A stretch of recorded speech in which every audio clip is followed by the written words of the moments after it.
Vamos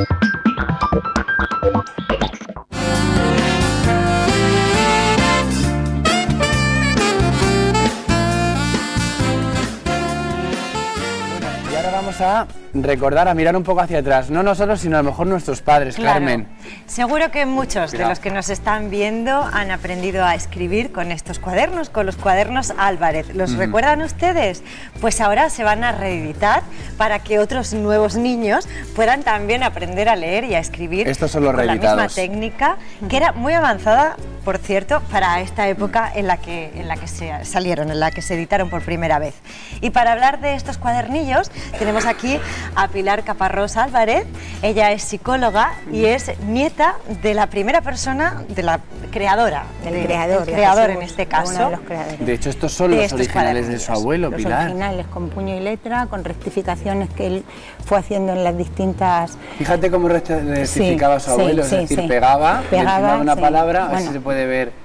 No, los sistemas de entonces no eran los que actualmente se tienen, y entonces él recortaba fotos que consideraba que debía de mantener, pero cambiaba palabras o frases que consideraba que debería de incorporar a las reediciones que iba haciendo nuevas. ¿Y su abuelo era maestro? ¿Tenía alguna profesión vinculada a esto? Mi abuelo ejerció siempre como maestro desde el principio de su etapa de trabajo, y luego pues compaginó su trabajo de maestro de escuela en Caravaca con las ediciones de las cartillas junto con su hermano, que también publicaron la Enciclopedia Álvarez, que ha servido para que cantidades de generaciones en España tuvieran esa cultura general y esa cultura globalizada de la que luego todos hemos tenido también, claro, nos hemos servido. Y esto a lo mejor sería una idea para él, para hacerlo en su clase, para sus alumnos, y que luego se ampliaría, ¿o cómo surgió todo esto? Eso surgió todo porque fue un trabajo combinado junto con su hermano, y como ellos se dedicaron siempre a la enseñanza, pues hubo un momento que consideraron que su aportación pues podría llevar a cabo la edición de estas cartillas, dado los conocimientos que ellos iban teniendo en su día a día en la escuela.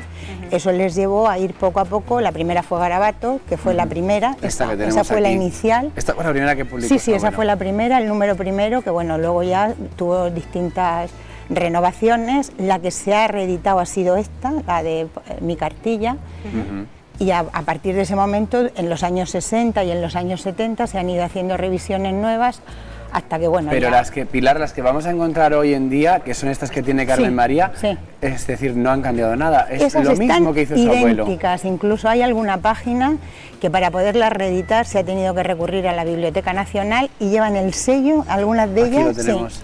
Aquí tenemos el Están sello. Con la misma tinta, con los mismos colores, exactamente igual. Tener en cuenta que esto se ha vuelto a reeditar no con la intención de que se utilice, porque lógicamente los contenidos didácticos ya no serían los que estarían pero sí dentro. Que nos contaba Pilar que tenía frases de la época, ¿no? Sí, claro, son contenidos que el Ministerio de Educación de aquella época te exigía en cuanto a contenidos y programas, porque había partes de lecciones con temas ya muy concretos de la época a la que pertenecen.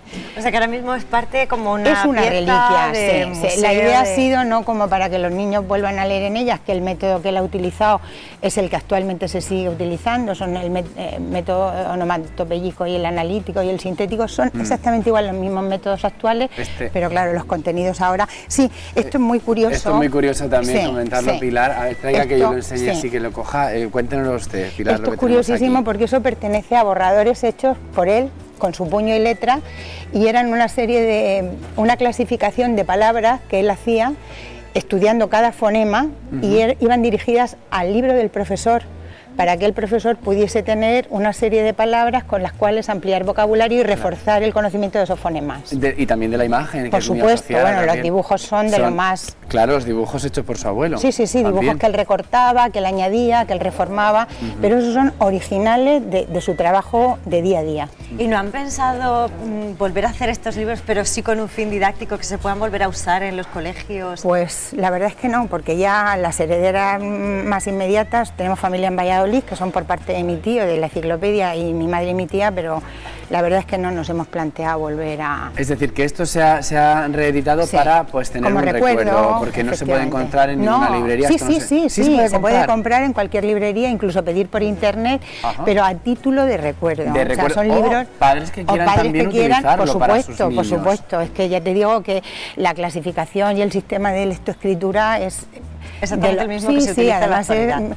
totalmente un método que se puede llevar a cabo y que está progresivamente estudiado para llevarlo. No, me encanta la tipografía, el modo de escribir que nos recuerda pues a... Sí, además incluían la letra cursiva y la letra de imprenta, lo que facilitaba luego la distinta lectura del alumno si aparecían letras que no era la de la redondilla que entendemos. Sí. Es curioso porque ahora como escribimos tanto con el ordenador, yo creo que a muchos se nos está ya olvidando hacer bien la letra, a lo mejor con nuestra edad la caligrafía ya se verá, se utilizan otros sistemas que no son mejores ni peores, sino distintos, pero que sí que han acabado con esa... Sí, y luego no hay quien entienda nada. Antes veía por ahí la letra de su abuelo y una letra perfecta, una letra preciosa. Perfecta, los borradores que él tenía, que mandaba a las editoriales, están con esos son apuntes hechos a mano. Sí, estos. Sí, que eran las rectificaciones que él iba haciendo según las ediciones se iban mejorando. Hay otros cuadernillos que me imagino que serían entonces la competencia, los Rubio, ¿no? Bueno, eso fue posterior, ¿eh? Esos serían posteriores. Estos nos gustan más porque lleva sabor murciano, porque era de Caravaca, salió estos se remontan a los años 50, luego hubo otra edición que esa sí que la recuerdo yo con muchísimo cariño, que fue una que hicieron como por el año 62-63, que casualmente, y la ilustración ya mejoraba porque ya ampliaban fotos, y recuerdo que sacaron unas fotos de mi hermano y mías pequeños vestidos de moros, porque vivíamos en Caravaca y entonces claro, el traje de moro en cada casa era... Y salimos en la M como Morito y Morita, y ahí fue donde más conciencia tomamos nosotros de la importancia que tenía el tener un abuelo que hacía libros y que los demás niños aprendían a leer. A leer todo el mundo los conocía, claro, todos los niños los conocían. Sí, en Caravaca sí, claro. Caravaca, sí, o sea, que los cuadernos Rubio fueron posteriores. Sí, en el tiempo, más los Rubio. Los Rubio fueron posteriores. Y ahora, de hecho, ellos sí que los han reeditado y haciendo una aplicación para personas con problemas de Alzheimer. Sí. Usted, que es psicóloga y que trabaja además también para una causa social en asilo, con niños con síndrome de Down, ¿no se ha planteado hacer algo similar didáctico para niños con discapacidades, por ejemplo? Bueno, nosotros, de hecho, en el trabajo sí que ampliamos muchas cosas, lo que pasa es que lo hacemos de una manera casera y para nosotros, pero sí que hay muchísimas compañeras que adaptando al trabajo y teniendo en cuenta las necesidades que los niños nos van demostrando que necesitan, pues nos elaboramos un material muy propio, pero bueno, hasta el punto de poderlo publicar y de sacarlo así. No, pero quizá se fije en las cosas que hizo su abuelo en su momento y no las me cabe duda, las reminiscencias de lo que él nos dio, porque además fueron unos abuelos muy vividos y muy rozados por la proximidad que en los pueblos entonces. Claro. Yo recuerdo ir a diario a hacer los deberes a su casa cuando las tareas del colegio, y no era más tarea de mi abuela, pero él, yo lo recuerdo siempre en algún rincón de su mesa con este tipo de recortes y ampliando y pegando, y eran las cartillas. Y no estaba muy encima suyo su abuelo de a ver cómo va con la lección, a ver cómo escribe mi nieta. Bueno, era un abuelo como muy especial. Yo no recuerdo de él nunca una rectificación ni una regañina, pero sí que es verdad que intentó, de hecho, yo tengo con él una anécdota preciosa, porque yo cuando tenía 3 o 4 años tuve una dificultad grande para pronunciar la R. Sí.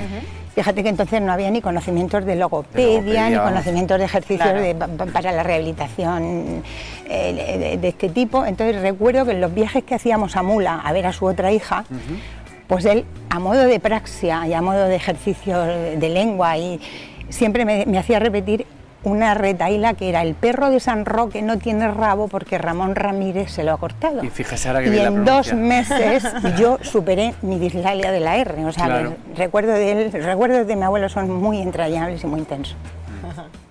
Pues la verdad que es muy bonito, muy curioso, evoca mucho la nostalgia. Por supuesto, yo quiero agradecer tanto al programa como a las personas que han propiciado, en este caso José Antonio Melgares, que escribe un artículo precioso hace 6 o 7 meses. El cronista de Caravaca. Sí, el cronista de Caravaca. Y presidente de todos los cronistas de la región. Sí, bueno, sobre todo es una persona extraordinaria. Sí. Escribió un artículo precioso en el diario de Caravaca, del Noroeste, el lunes que salió el de Enrique Soler, que también ha sido hablando del mito de la enseñanza en Caravaca.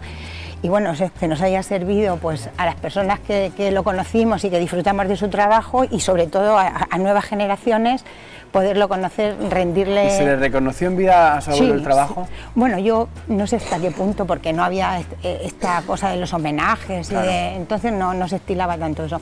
Pero bueno, el hecho esté donde esté de que esto se esté haciendo ahora, yo estoy convencida que se sentirá orgullosísimo del ratico que le estamos dedicando del recuerdo. Seguro que sí. Pues muchas gracias, Pilar. Por habernos acompañado, Pilar. Muchas gracias. Buenos días.